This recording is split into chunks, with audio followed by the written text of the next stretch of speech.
Et bonsoir et bienvenue sur la mécanique universelle. Alors aujourd'hui, nous sommes toujours le 3 janvier 23, et je continue ma petite réflexion à partir de l'anarchisme sur cet ouvrage aux presses universitaires de France dans la collection Que sais-je. Donc, c'est en lien avec ma théorie, selon laquelle l'humanité est destinée à atteindre son ultime perfection. L'humanité dans son ensemble évolue vers sa perfection indépassable. Alors évidemment, ça concerne les siècles à venir. Il faut encore pas mal d'évolution, mais nous sommes partis, nous étions des primates naturels, nous sommes à ce point aujourd'hui de l'homme, nous sommes des hommes constructeurs, on construit l'humanité, tous, ensemble. Et on est à un point de l'évolution, on peut mesurer l'évolution qu'il y a eu entre le moment où nous nous sommes séparés des lois de la nature pour entrer dans les lois de la culture et évoluer à partir de celles-ci. Et donc on peut comprendre que si on prolonge notre évolution, on arrivera à un certain moment à une perfection. Cette perfection est d'ordre spirituel et technique. Pour que le spirituel puisse s'épanouir, il faut évidemment que l'humanité ait réussi à faire un paradis terrestre, en somme. Mais c'est ce que nous faisons. On ne le sait pas, on le fait de façon inconsciente, intuitive, instinctive, mais c'est ce que nous réalisons. Nous construisons le paradis pour les humains qui viendront, futurs, pour qu'ils puissent jouir de la fusion avec le divin à travers l'extase. Voilà, c'est ma théorie. Et en fonction de ça, je lis des choses et je les commente. Par exemple, là, dans l'anarchisme, il y a des choses qui sont très intéressantes, justement, dans la façon de penser le monde. Selon moi, l'anarchisme est simplement ultra avant-gardiste. C'est quelque chose que l'humanité pourra vivre. Certaines des valeurs proposées par l'anarchisme, la liberté, la responsabilité individuelle, les relations entre êtres humains qui ne soient plus des relations de loup pour l'homme, etc. Tout ça fera partie de notre évolution, mais évidemment, c'est dans quelques siècles, vraisemblablement. Bon, on s'en approche puisque nous sommes pour la première fois au XXe siècle et au XXIe siècle. On peut concevoir une universalisation. On a commencé avec la mondialisation, etc., avec les lois qu'on a commencé à imaginer, que les lois universelles, les fonctionnements universels, l'ONU, l'Organisation mondiale de la santé, la Banque mondiale, enfin, tout un tas de choses qu'on a imaginées qui fonctionnent très mal encore pour l'instant, enfin très mal, qui ne fonctionnent pas de façon parfaite, mais qui sont perfectibles et qui se perfectionnent et qui seront peut-être parfaites dans 200, dans 300 ans. Peu importe. L'humanité, son but, il est là, pour moi, d'atteindre son ultime perfection. Et elle a le temps, l'humanité. C'est nous qui n'avons pas le temps en tant qu'être humain. On aimerait que ça se fasse tout de suite, on aimerait le voir avant de mourir et de dire, bon, ben ça y est, c'est bon, c'est parfait. Voilà, mais en fait, c'est pas ça. Nous sommes que les ouvriers de cette construction de l'humanité. Nous sommes les hommes constructeurs. Mais c'est énorme ce que nous construisons de façon altruiste. Voilà.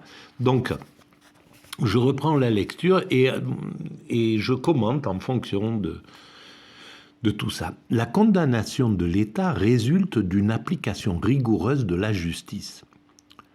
Étant donné que la seule relation entre hommes respectueux de leur liberté réciproque est celle qui repose sur un contrat librement conclu et sur les obligations qui en découlent, il est certain que l'État édifié sur des normes juridiques qui lui sont propres et qui échappent donc au pouvoir des individus est démuni de toute base légale.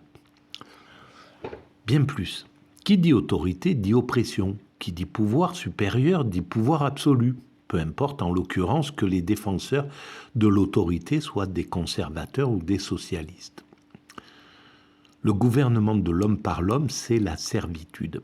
Donc en fait, évidemment, ce qu'il prône, c'est quelque chose qui viendra dans quelques siècles. Mais pour l'instant, l'État, le monde a encore besoin d'État, a encore besoin de fonctionner sous cette forme, a besoin d'avoir que la propriété fonctionne. C'est quelque chose qui se réduit et qui finira par ne plus exister, mais il faut, voilà, il y a un temps d'évolution qui est là. Et c'est là où c'est le problème de l'anarchisme, c'est qu'il n'a pas conscience que c'est une vision complètement futuriste, mais même finale quasiment de l'humanité. Alors que les religions, par exemple, ont cette vision finale avec l'Apocalypse, l'idée de Dieu qui vient sur Terre, l'idée de l'amour qui s'impose sur cette planète, bref, voilà un nouveau Messie, etc., qui éclaire le monde et qui amène la paix universelle. Et ils étaient conscients que c'était dans la finalité. Simplement, mais d'ailleurs, c'est le même problème qu'on retrouve chez Proudhon, on le retrouve chez les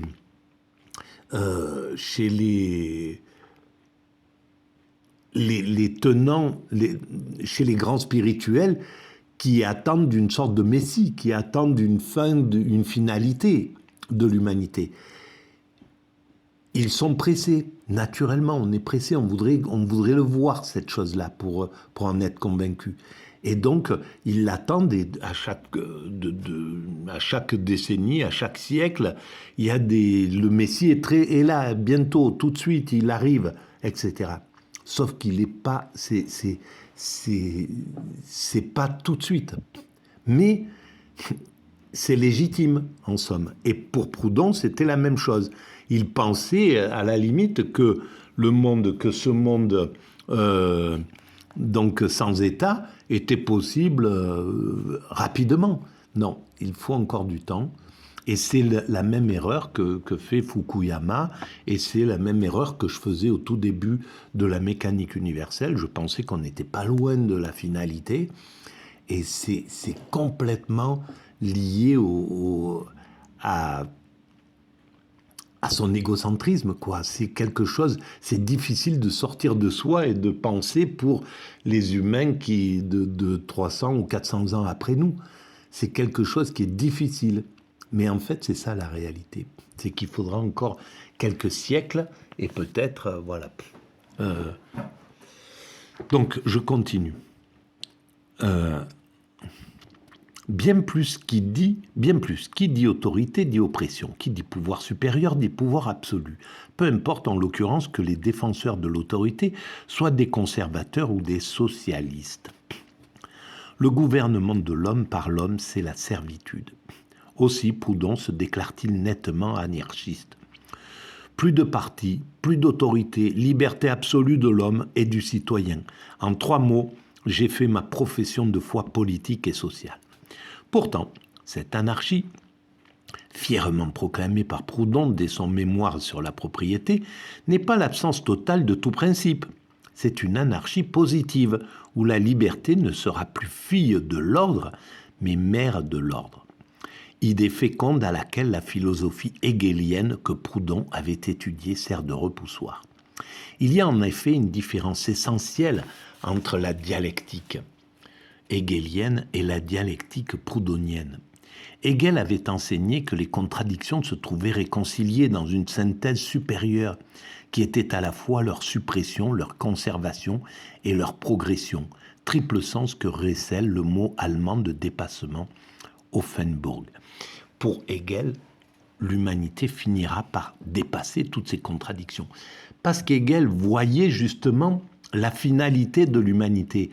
Hegel, comme Moïse, comme ces grands intuitifs qui surfent sur l'histoire totale de l'humanité, qui sont en réalité des hypermétropes, qui peuvent regarder l'humanité dans son ensemble, a raison. Mais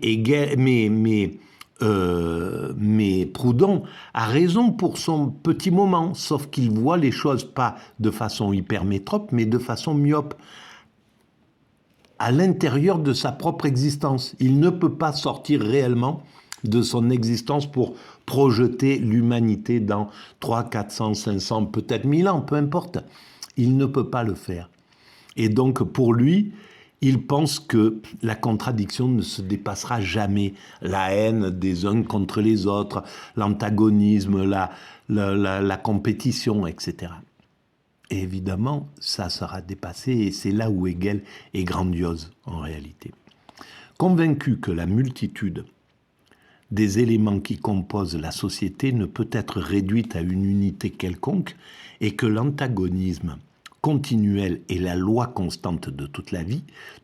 Pour lui, l'antagonisme c'était la loi de toute vie. On ne peut pas vivre sans ça. Et d'ailleurs, pour Nietzsche, c'est la même chose. Il pense que si on arrive si on éteint l'antagonisme, il n'y a plus de vie. Mais qui sait comment l'humanité va régler ce problème dans 300-400 ans ? Qui peut savoir ? Parce qu'on va vers cette finalité. Comment l'humanité réglera ce problème-là ? On ne peut pas le savoir, pas plus qu'il y a 400 ans en arrière, en 1600 ou en 1700, les êtres humains pouvaient imaginer ce que nous vivons aujourd'hui.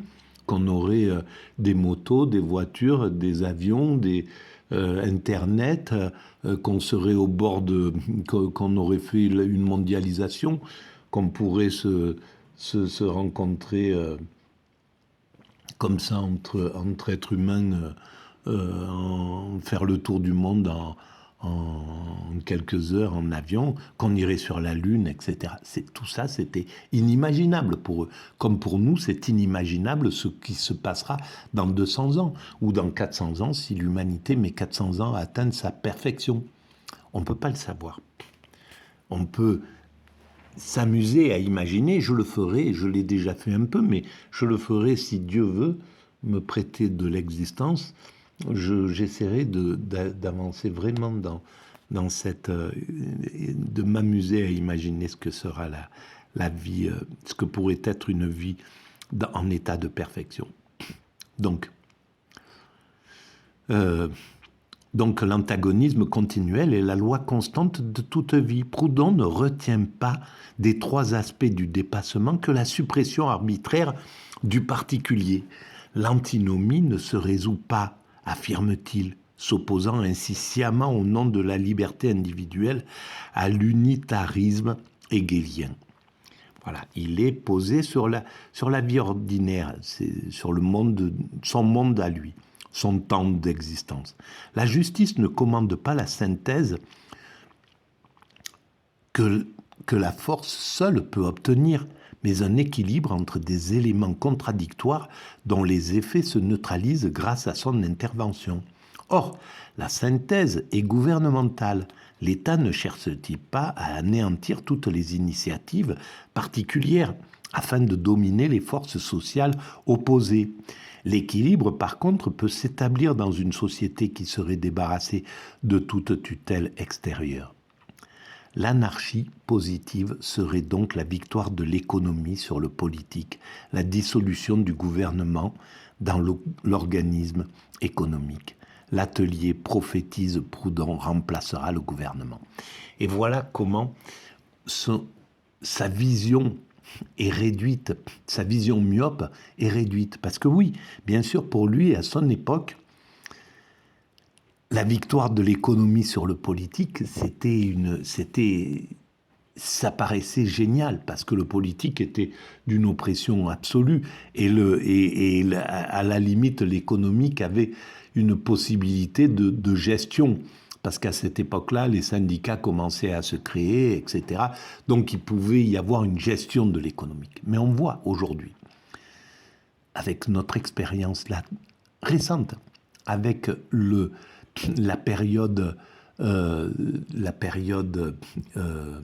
ultra-libérale, néolibérale, le néolibéralisme depuis 30 ans là, qu'on le vit.